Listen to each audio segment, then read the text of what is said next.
Filipenses no capítulo 3, no verso 10, Paulo diz assim: eu quero conhecer a Cristo, o poder da sua ressurreição e a participação dos seus sofrimentos, tornando-me como Ele na sua morte, para de alguma forma alcançar a ressurreição dentre os mortos. Não que já tenha obtido tudo isso, ou tenha sido aperfeiçoado, mas prossigo para alcançá-lo, pois para isso também fui alcançado por Cristo Jesus. Irmãos, não penso que eu mesmo já o tenha alcançado, mas uma coisa eu faço, esquecendo-me das coisas que ficaram para trás e avançando para as que estão adiante, prossigo para o alvo, a fim de ganhar o prêmio do chamado celestial de Cristo Jesus.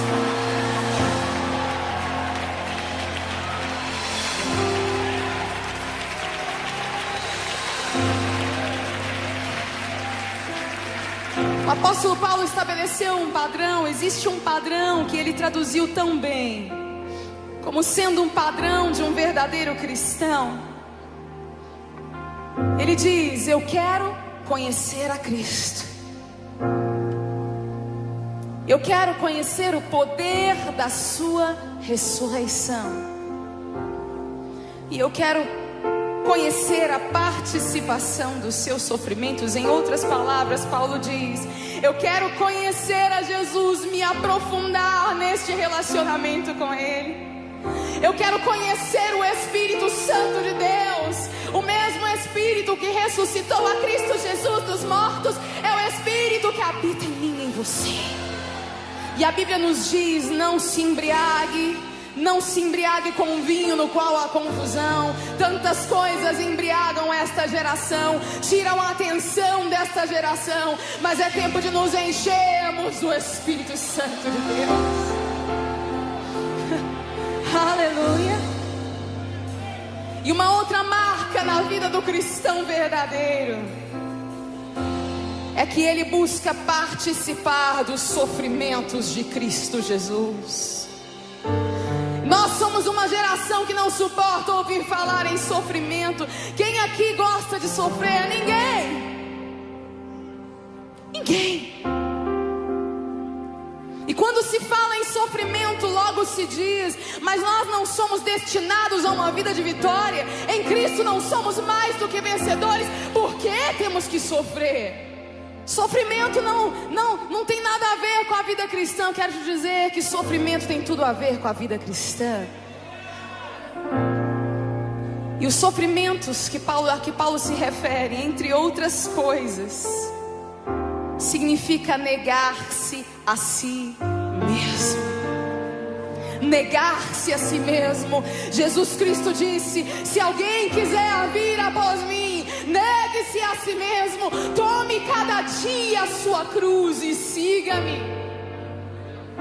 Existem pessoas, e Paulo fala sobre isso no final do capítulo 3 de Filipenses. Ele diz: eu digo com lágrimas que existem pessoas no meio da comunidade cristã que são inimigos da cruz de Cristo.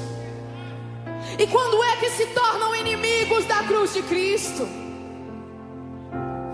Quando eles não têm fome e sede por conhecer a Jesus, quando eles não têm fome e sede por se encher do Espírito Santo, quando eles não se interessam em dizer não à sua própria carne, em negar-se a si mesmo. Não há como viver a vida de Cristo Jesus, não há como estar ligado a Jesus, não há como viver a vida abundante de Cristo Jesus se não negarmos a nós mesmos. Existem pessoas nos nossos dias, dentro da grande estatística de evangélicos no Brasil, dizem que somos cerca de 40 milhões de evangélicos no Brasil hoje.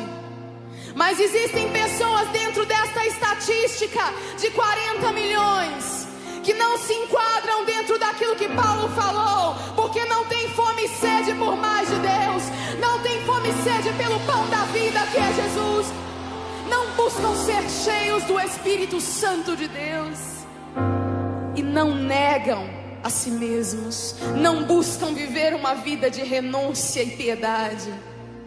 Eu quero te dizer que não há como viver o evangelho do seu próprio jeito.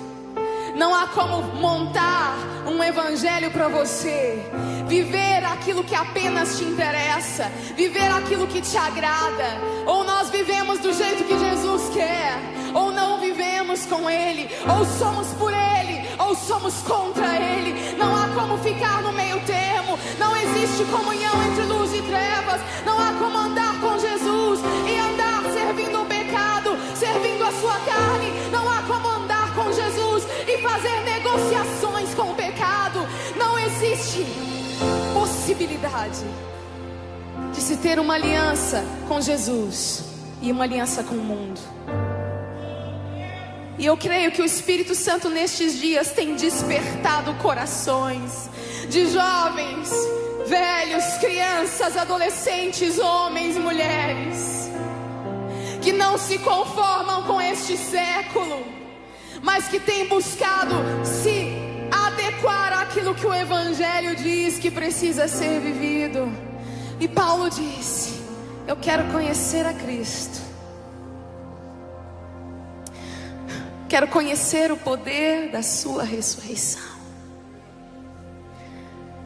e quero compartilhar dos seus sofrimentos. Existe uma vida de renúncia. Quanto mais renunciamos a nós mesmos, mais somos cheios da glória e da presença de Deus. E é tempo que essa geração se levante. É tempo que você se levante, para não ser mais um no meio de uma grande estatística de muitos evangélicos. É tempo que você se levante no poder do Espírito Santo. Eu queria pedir a você, feche os seus olhos onde você está. Mesmo você na sua casa assistindo esse DVD, talvez você tenha vivido até aqui uma vida onde você negociou coisas do Evangelho, uma vida onde você viveu aquilo que você quis viver, aquilo que te agradou. Mas Jesus está te chamando: venha compartilhar dos meus sofrimentos, para compartilhar da minha glória e da minha presença. Venha compartilhar de quem eu sou. Jesus diz: eu sou a videira verdadeira, vocês são os ramos. Aquele que estiver ligado em mim vai dar muitos frutos, e os frutos são um caráter formado à semelhança de Cristo Jesus. Os frutos são um caráter transformado de acordo com Cristo Jesus. E o Senhor está nos chamando para sermos estes que marcam uma geração, com a sua presença. Levante as suas mãos a Ele.